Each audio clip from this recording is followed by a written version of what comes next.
Greetings everyone, my name is Zetterville, and welcome to my Let's Try a Brainmelter Deluxe, an indie reflex-based platformer developed and published by Cosmocat.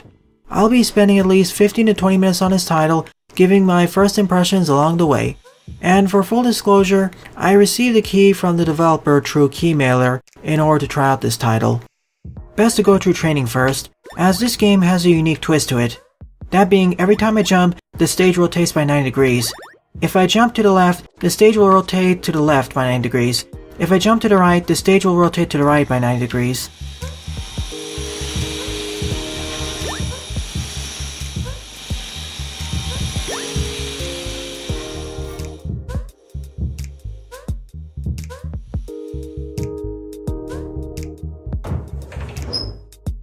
And that's the training, pretty short, but it describes all the game in a succinct way. Now onto the main game itself, and the main storyline behind it. If you're wondering, Cosmocat was also the creator of Operation Hardcore, which I did do a full Let's Play of in the past.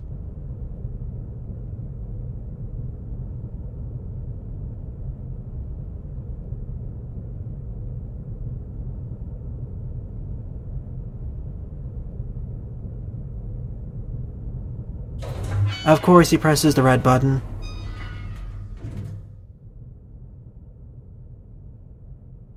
And he decides to jump down this hole. This is going to end poorly for him.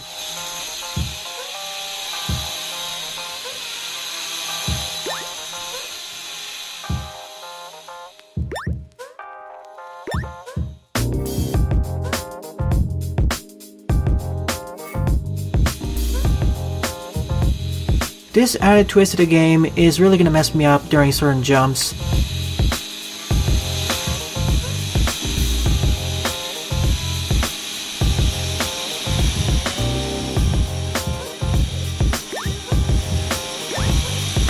And all these levels are procedurally generated, so no two playthroughs will likely be the same.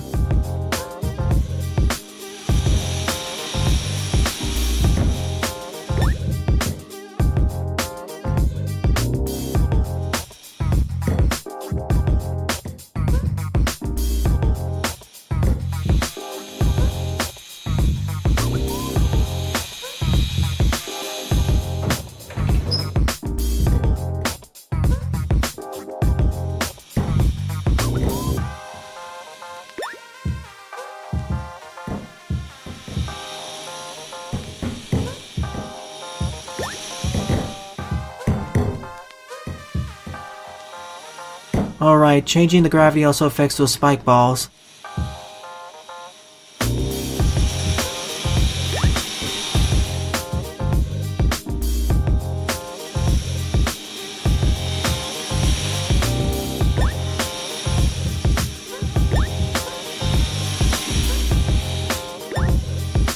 I'll try collecting as many of these science orbs as possible, as they allow me to slow down time.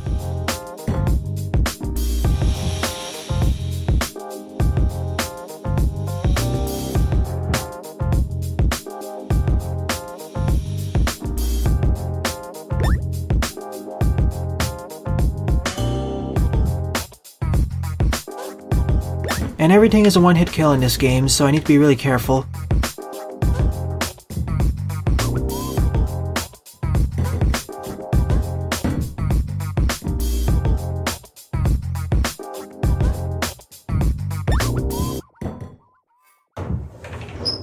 I guess those grades only allow me to pass, but not the spike balls.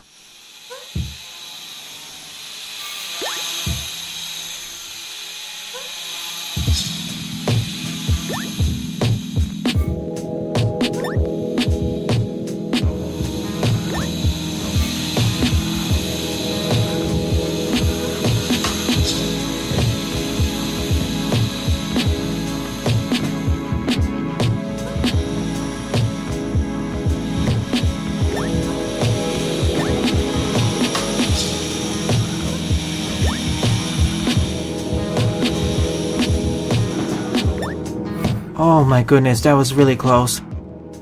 At least the hitboxes are precise. I'm also thankful that these labs have these helpful arrows, so we know exactly where to go.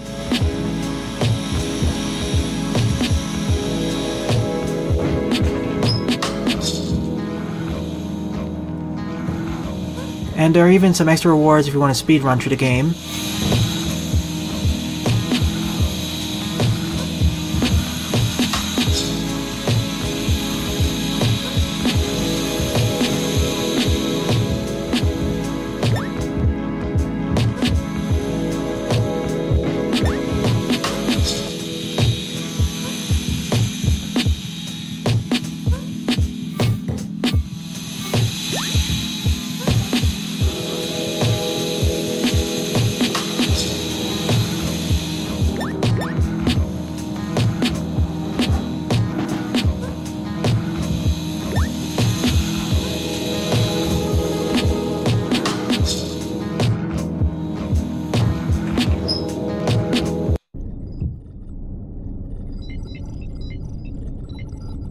There are probably some extra rewards if you complete the levels without using the slowdown, and if you do it fast enough. New gimmick, these rotate the platforms around. Is that instant death? It isn't. Sorry, I've been playing too many Kaizo games as of late.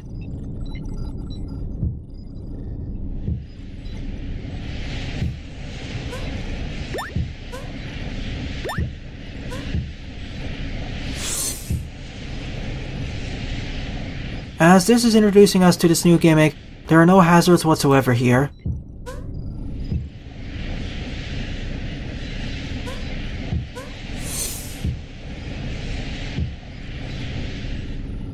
I gotta say, I do like the pixel art here.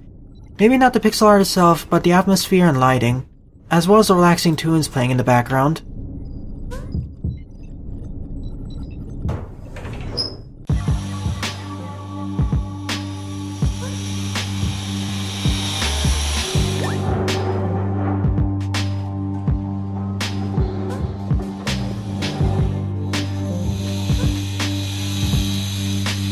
Oh my goodness. Survived by a hair's width.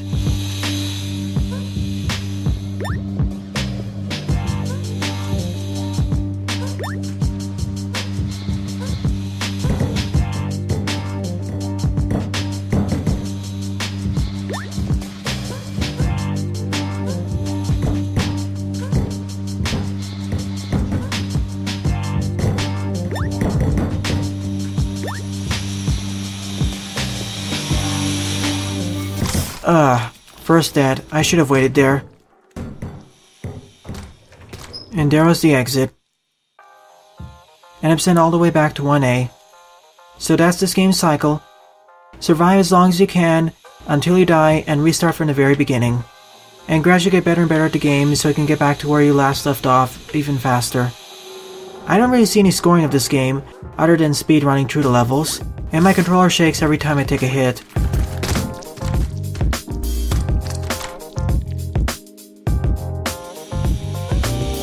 This game is certainly on the more simplistic side. It's just this one hit point wonder and the ability to rotate the stage by 90 degrees every time he jumps. The only new things added to the game are new gimmicks, and they are added at the start of every new world.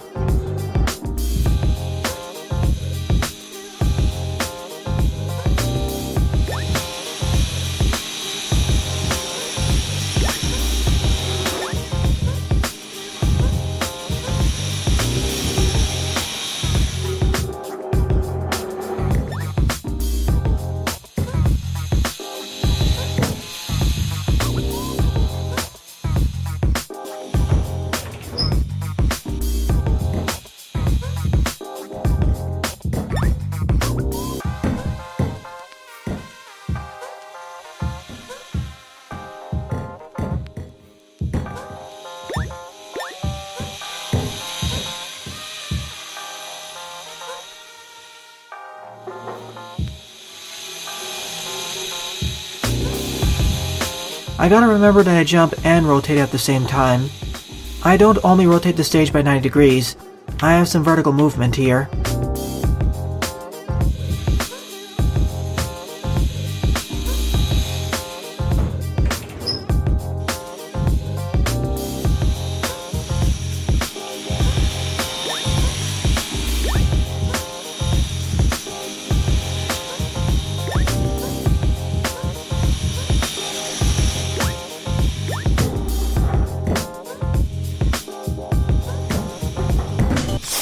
Oh, so close. I got scared by the spiky ball.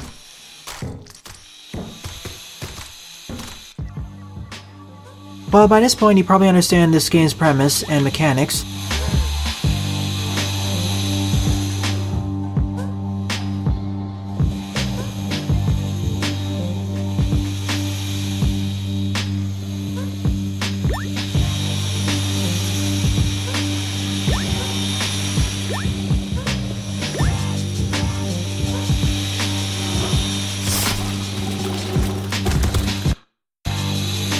I'm really digging this game's soundtrack, as well as atmosphere and lighting.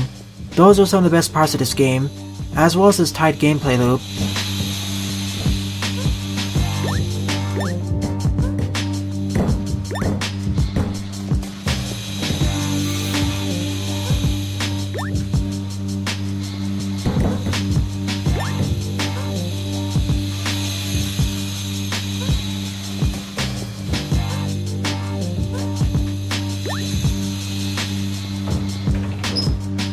All the controls of this game are very responsive, and I don't observe any controller latency, which is very important for these games with tight platforming. And the hitboxes are pixel precise. I don't see any square hitboxes here.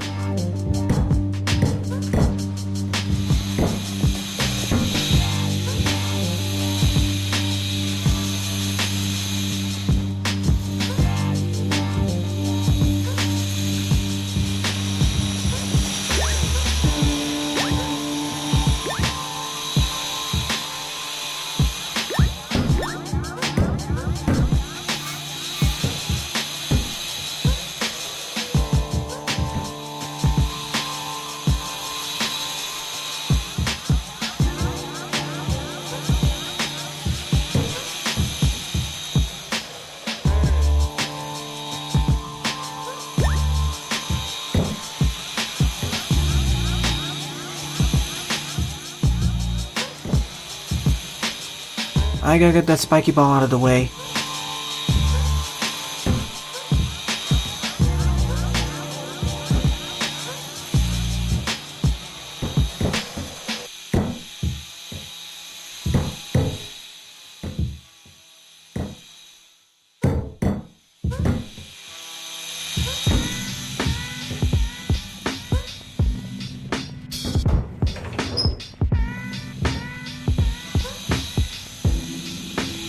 This game has a much simpler core gameplay loop, but it executes it pretty well.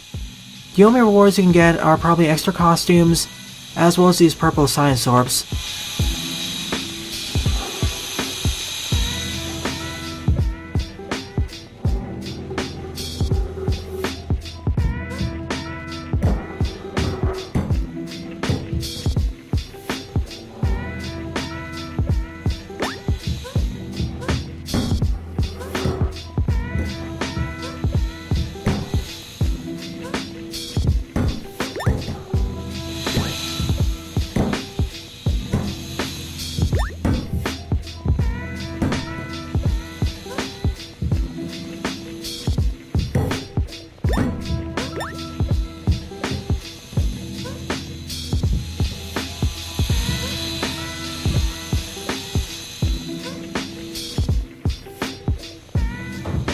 And it appears to be pretty physics-based as well, as you see with the spike balls.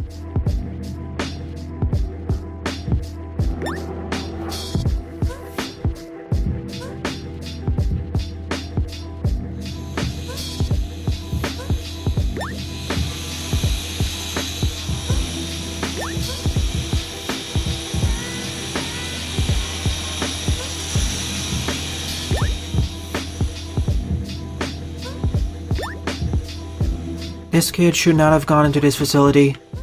It's full of debt.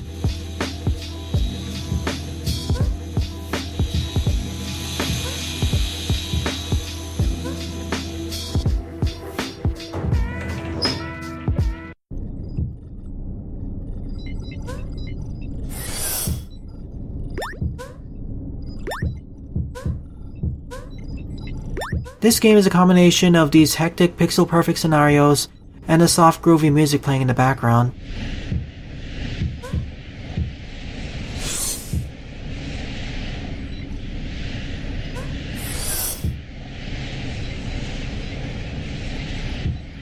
I'm liking what this game is going for right now, but I really feel that only skilled players will be able to make it to the end.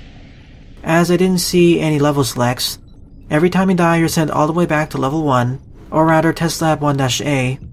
That would be my main suggestion for this game, to add a level select. Then again, not having access to a level select was probably a deliberate design decision.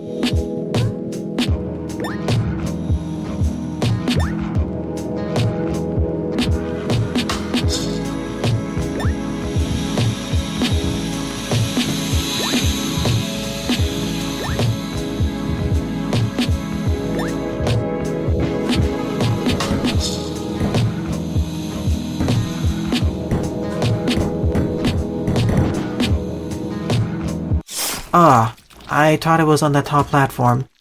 Well, I'll give it one more go, then I'll end off this Let's Try. That was all on me. I will say that all the deaths that occurred throughout this Let's Try were all my fault. But by this point, you probably know if you like this game or not. But I think it'd be best to play this game in bursts. I'm not sure how much content this game has though. I've only seen 2 worlds, and it seems that only the skilled players can get to the final worlds. Still, I feel this game would have better longevity if it had easier to access costumes and whatnot, but probably the developers wanted to focus more on the core experience.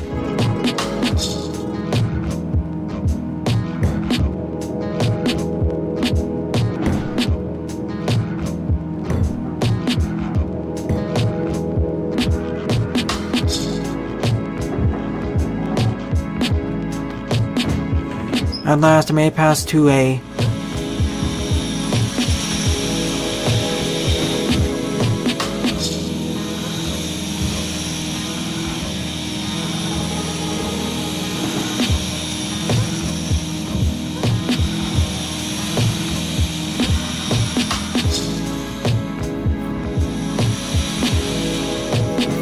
Oh, I didn't react fast enough, that was on me. This game also requires you react quickly to obstacles coming in your way. If you like the core gameplay loop, sure, go for it. But otherwise, I'm not sure how much longevity this game is going to have, and how well it's going to appeal outside of a hardcore audience. I feel the part of the game that has the best broad appeal is its music, it's wonderful. And this game costs $5 to purchase, so if you're into these types of games, I highly recommend it. Otherwise, I say just get the soundtrack. Nevertheless, I wish the best of luck to the developers of this game. I had a fun time with it. Well then, thanks for watching, and have a nice day. Toodles!